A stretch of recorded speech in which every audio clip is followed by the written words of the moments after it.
So let's get into my Power Rangers Mystic Force review. So let's get started.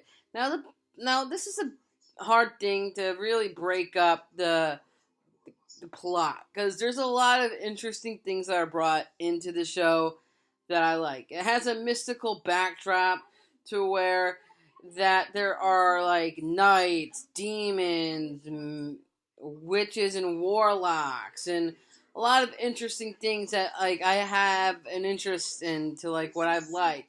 You know, it has a mix of things that have like a fantasy world vibe towards it that gives into interesting story concepts for episodes. So depending on how they were to told those stories with like legends and stuff like that within the Power Rangers universe, but honestly, if that was like the main focus of a Power Rangers season, rather than how this story was facilitated in this plot, that really put into the major story focus on the Red Ranger. Yeah, in the past seasons they did use the Red Ranger as the facilitating story that would follow the plot, but like look at the past seasons. They used that as character development through the course of the series, not as the main draw through. That kind of like made like a big drawback when it came through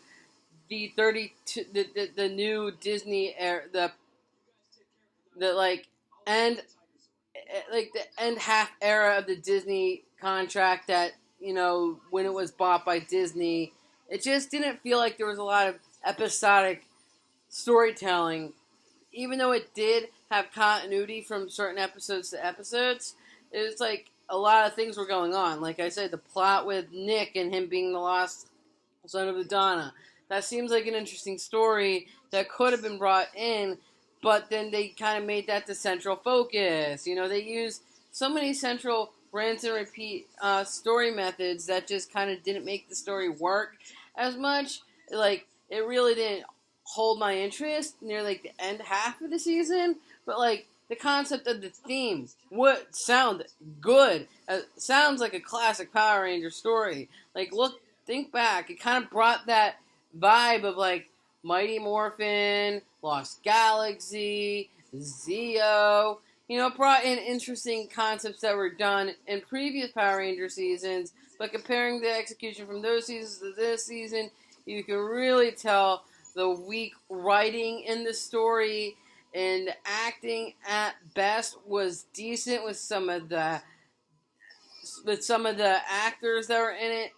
Like one of my favorite Rangers out of this season alone was Xander, and there's a lot of reasons why. Because he kind of seems like that laid back guy who has like that surfer mentality, but he knows how to take things serious. Kind of like, yeah, like I like how they did things with that character and how he facilitates more in the growth of also Chip.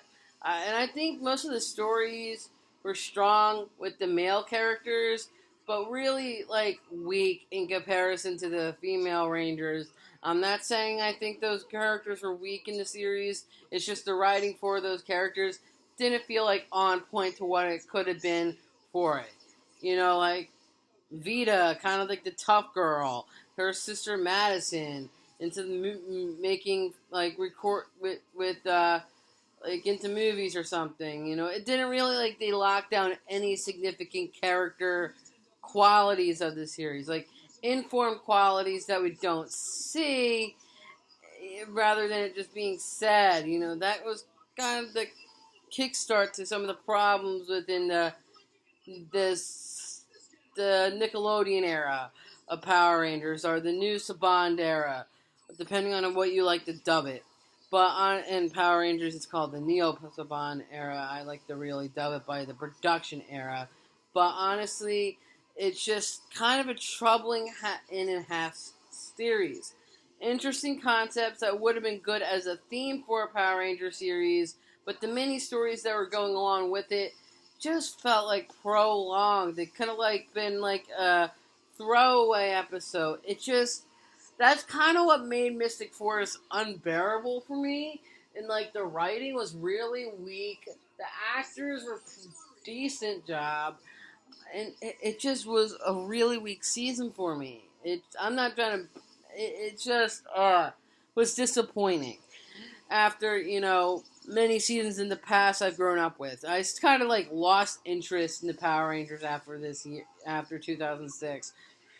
So I was like in middle school, getting into new interests and stuff like that when it came to my own life outside of watching Power Rangers growing up. But I was an occasional fan when it came on. Like I was an occasional fan, like when I saw it like on ABC in the morning, Saturday mornings of like that era.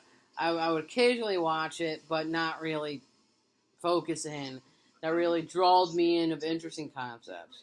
But again, Mystic Force is just a downfall for me with Power Rangers. So overall ranking, I give this season a 2. There's interesting concepts, just bad execution, and lackluster concept story. It's just the villains were interesting.